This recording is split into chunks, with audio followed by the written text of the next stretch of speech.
오늘은 노아의 방주 건조 기간을 알 수 있는 근거들을 PPT로 만들어 보았습니다. 먼저 우리가 방주 건조 기간을 120년으로 알고 있습니다. 목회자들이 보고 있는 모든 주석에서도 120년 동안 방주를 지었다라고 가르치고 있어요. 그러나 이것은 성경과 맞지 않습니다. 왜냐하면 창세기 6장에 보면은 방주를 짓기 시작한 때가 나옵니다. 노아가 아들들을 낳고 그 아들들이 장가를 간 다음에 방주를 짓기 시작했어요. 그러면 여러분 창세기 5장 32절에 노아가 500세 된 후에 셈과 함과 야벳을 낳았다라고 말씀하고 있습니다. 500세. 이때부터 방주를 지었다 해도 노아가 600세에 홍수 심판이 있었으니까 100년밖에 되지 않습니다. 120년도 안 나오죠? 그러나 이 100년도 말이 안 됩니다. 왜냐하면 창세기 11장 10절에 보면은 셈 100세일 때 홍수가 난 지 2년이라고 하였어요.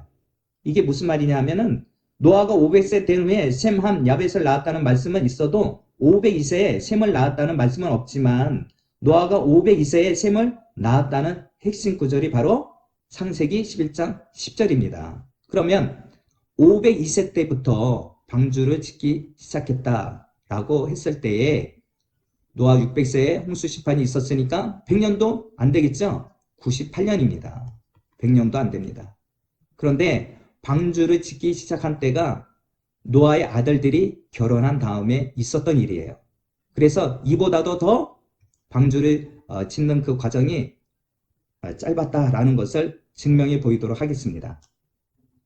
셈, 함, 야벳이 2년 터울이라고 가정을 할 때, 즉 노아 502세에 셈이 출생하고 노아 504세에 함이 출생하고 노아 506세에 야벳이 출생을 했다면 방주를 지은 기간은 94년 정도가 됩니다. 노아 600세에 홍수 심판이 났죠. 그러면 600 빼기 노아 506세에 야벳이 출생을 했다면 506 하면 94년이 나오죠.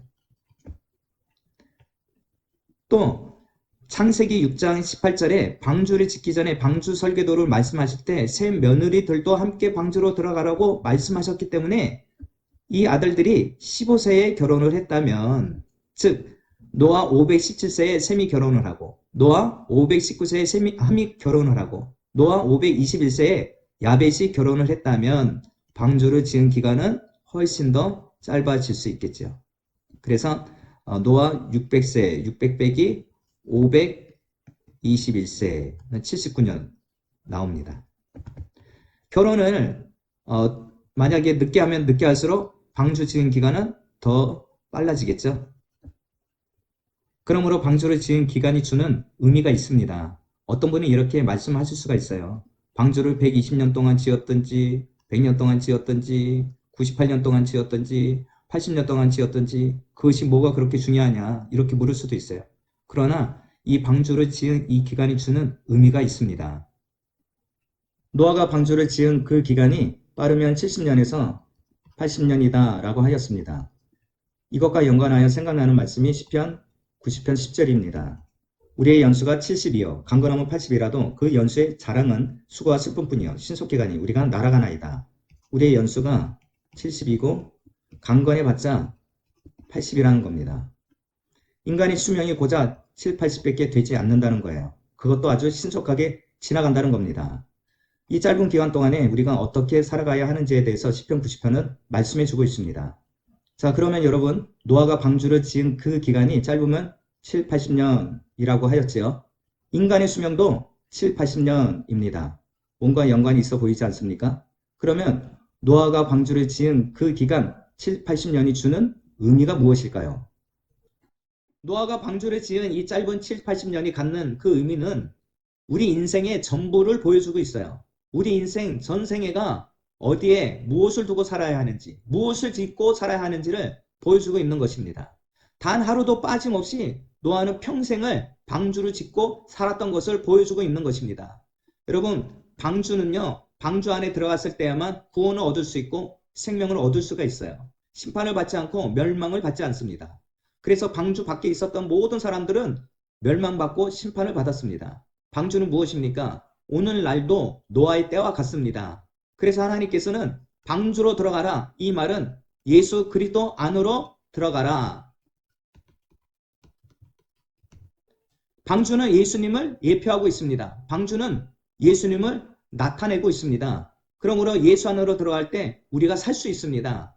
예수 밖에 있으면 시편 90편 10절에 있는 말씀처럼 그 연수의 자랑은 수고와 슬픔밖에 없다고 그럽니다. 한국교회가 한참 부흥하던 시절에 즐겨 불렀던 찬양의 가사말이 있습니다. 물을 떠난 고기가 혹시 산다 하여도 예수 떠난 심령은 사는 법이 없네. 물을 떠난 고기가 혹시 산다 하여도 예수 떠난 심령은 사는 법이 없네. 여러분, 이 찬양의 가사말이 얼마나 은혜롭습니까? 주옥 같은 말씀이지 않습니까? 노아는 평생을 방주를 짓고 방주 안으로 들어갔습니다. 우리도 방주를 짓고 방주 안으로 들어가야 됩니다. 그러면 방주를 짓는다는 것은 무엇입니까? 마태복음 7장 24절부터 29절에는요. 두 종류의 집이 있습니다. 하나는 모래 위에 지은 집, 또 하나는 반석 위에 지은 집입니다.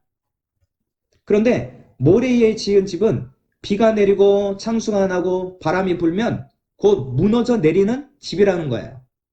그러나 반석 위에 지은 집은 비가 내리고 창수 안 나고 바람이 불어도 그 집이 무너지지 않는다는 겁니다. 왜 그럴까요? 그 이유는 말씀을 듣고 하나님의 말씀을 듣고 행하는 자는 결탄코 무너지지 않는다는 거예요.